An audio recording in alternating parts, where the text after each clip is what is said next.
What's up, guys? This is Coach Grant with First Down Training, and today we're going to be breaking down some examples of bad versus good route running. So we're going to be showing a bad example of a route first, and then we're going to compare and contrast it to a good and successful example of the exact same type of route versus the exact same type of coverage look. So I hope this video helps you guys out. Hope it could teach you a few new things, but also, fellas, if you're a wide receiver and you guys would like an 8-week daily on-field training schedule, check out that very first link in the description below for our 8-week wide receiver on-field workout plan. It's over 200 plus wide receiver route running, press release, catching drills, all mapped out with the exact sets and reps. Monday you're doing this, Tuesday you're doing that, and we give you video examples of each drill. So check out that very first link in the description below if you are interested, fellas. Let's get started with this video. So this first example here is going to be this like fade route from Chris Olave here versus a DB who's inside shade and in catch technique. So what is catch technique? That's when a DB's maybe like, I would say like 1 to about maybe 3 yards away from us, maintaining this gap of space. So if we have to run this goal line fade and we have this catch technique DB, what do we obviously have to do with that space? We have to close the space with him. Every single time a wide receiver lines up, we need to have a pre-snap plan based on the DB's coverage and based on the DB's distance from me. So he's inside shade 2 to 3 yards away. My game plan should be, I'm going to close the space with him and try to step on his toes, then work to the fade so I could get him by a step. I want to beat him essentially, get ahead of him by 2 steps. So watch what Olave does here. So he comes off the ball. This DB does a great job of maintaining the distance between the two of them. Now we're going to show after this Amari Cooper working this exact same type of release versus a very similar coverage, right? But let's break down what this wide receiver did wrong. So when you have a DB who's got this kind of space between us, and as a wide receiver, we could get in the habit with our press releases of always assuming that it's a scripted environment. What I mean by that is like, he's inside shade off man. I got one release. It's a specific release and that's going to work. And then I'm going to go. Sometimes this DB will disguise his coverage. Sometimes this DB will do a great job of inching back or kick stepping back, maintaining the space between the two of us, right? So when Olave comes off the ball and he gives this move, this DB starts to keep the space. That's his job in catch technique. He wants to maintain this gap of space, so Olave has to pick a direction and run because he can't waste a ton of time.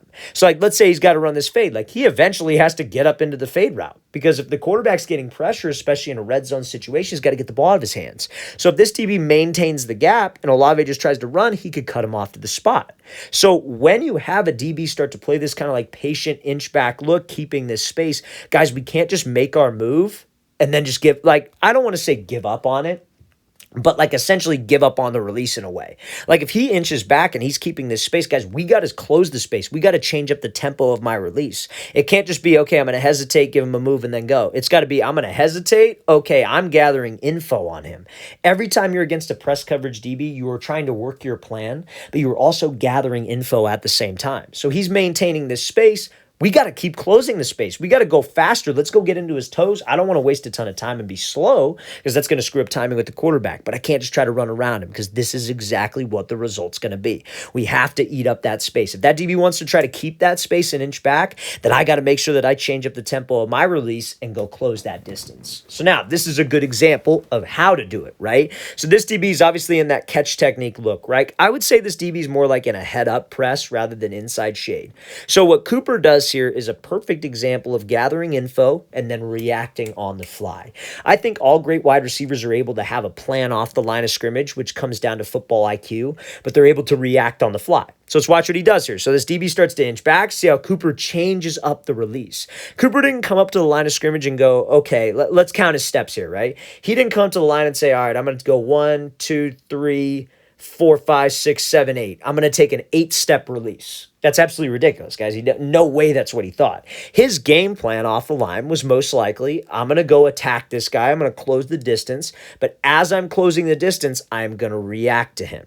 There are a couple things that this guy could do too, by the way. Cooper's running a fade route, so that's kind of an easy route to work this. But when you close the distance with him, he could back up, but he could also shade inside or he could also shade outside. And that's the great part about releases is that it's not set in stone. It's not scripted. You can react off of what the DB does, especially when he gives you some space, right? So like, let's say you got to run a fade, you start to close distance, but your mindset is, hey, I'm going to close space. If he just sits, I'm going to work my move. If he starts to shade to the inside, I'm going to give him a quick fake inside, take the outside release. He shades outside, I'm going to give him a quick fake outside, take the inside. He starts to inch back, I'm going to change up that tempo and I'm going to go get to his toes and give him a move. So that's ultimately what he does. So he comes off the ball here. See how his eyes get to the DB. He starts scooching back. Okay, great, fantastic. He wants to keep this space between Cooper, so he has to make a decision to go run the route. Like, let's say it's not a fade. Let's say it's a post, right? And he starts to inch back, and let's say Cooper just tries to take off and run. He could cut off the angle and disrupt the entire route timing. That's how catch technique is played. So when we come off the ball and he starts to inch back, okay, great. Let's keep going at him. Let's keep trying to step on his toes. Let's quicken up the tempo. Gives him a fake inside, gives him a hard step, and you ultimately see what happens. All of that is because he continued to close the space. This would not have happened right here if Cooper didn't close the space with him and get that guy to be almost on his heels. That was 100% Cooper's ability to react on the fly. That's why he's one of the best in the game, guys. And if this DB sits, we should just execute the release. We hesitate, we give him a move. If he sits, he could either sit, he could inch back, keep his leverage outside, keep the leverage inside. And we need to be able to react. This is why it's so great for receivers. Like, as a receiver coach, when we train receivers, we do a lot of reactionary drills where I'll have my wide receivers do, like, let's say it's like a simple cone drill where like they're like moving through cones, and then I'll clap and they have to change direction and flip on the fly as quick as they can. Different reactionary drills help you with this type of situation. This is why I feel receivers should train like a few different ways. They should train situationally, they should work on technique, and they should work on reactions. Because if you could do all three of those things, you can master releases off the line. Okay, so now, next example here is going to be Puka Nacua not running the best route here on like kind of a slant 5-yard in route where this DB is able to lock him up, and he makes the mistake of just selling a move with his shoulders and with his head, not so much his hips. And like I said, we're going to show a positive example of this after. So let's watch what he does here. He comes off the ball and he gives a little head and shoulder fake, but a disciplined DB, fellas, is not looking at my head and shoulders. Where is a disciplined DB watching? Hips. So if you do not sell your releases, sell your top of the route moves with your hips, you are not going to get as much separation as you could. So let's talk about it. DB's discipline. He's trying to get this fake to the outside. And Nacua does a good job of stepping outside of his frame, keeping the toes forward, closing the distance, right? But again, it's about knowing what to do, but also knowing the technique behind it that makes you super efficient. So he just gives a little lean with his shoulder, lean with his head, right? But look at his hips. His hips don't move. Easy play for the DB. And that's why DBs are taught to watch the hips for this specific scenario. Because for years, the wide receiver position, it's starting to evolve a little bit. I think more people are starting to talk about selling with the hips. But for a while there, when we were first starting to make videos, all the information out there was sell with your head and shoulders.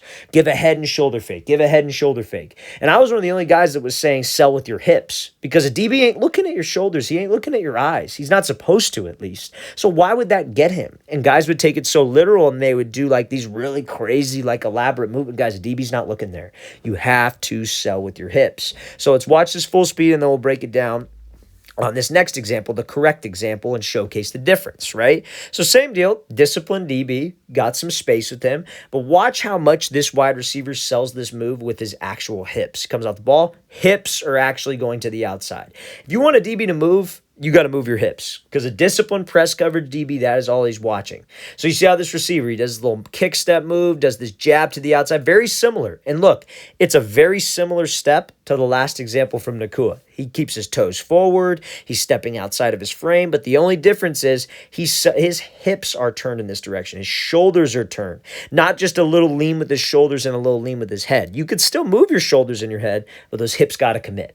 Something that I tell my wide receivers to do that seems to help with this, it's an easy coaching cue, is I'll tell them to try to turn their belly button to the sideline. You're obviously not going to be able to turn your belly button to the sideline. But if you turn it like this, almost at a 45 degree, and you're stepping wide, you got some explosion to the movement as well, that's enough to get that DB to move. When he's watching those hips, that is enough to get him to bite. And that goes for any type of move, fellas. Like let's say you're running a post route and the DB's off and you're trying to work like a little rocker step at the top. You got to sell with your hips. It's not just about head and shoulders. So let's play this thing full speed one more time. Great job getting that DB to move off the platform and stepping outside of his frame. All right, fellas, really want to thank you for watching. I really appreciate it. If you have any questions at all, don't hesitate to leave those in the comment section below. Always appreciate the feedback. It's always great to hear from you guys. And again, fellas, if you would like our 8-week wide receiver on-field route running, press release, catching, workout schedule, everything that you could do as a receiver to improve on the field, check out that very first link in the description below. We'd love to get you on that. I'll see you guys next time.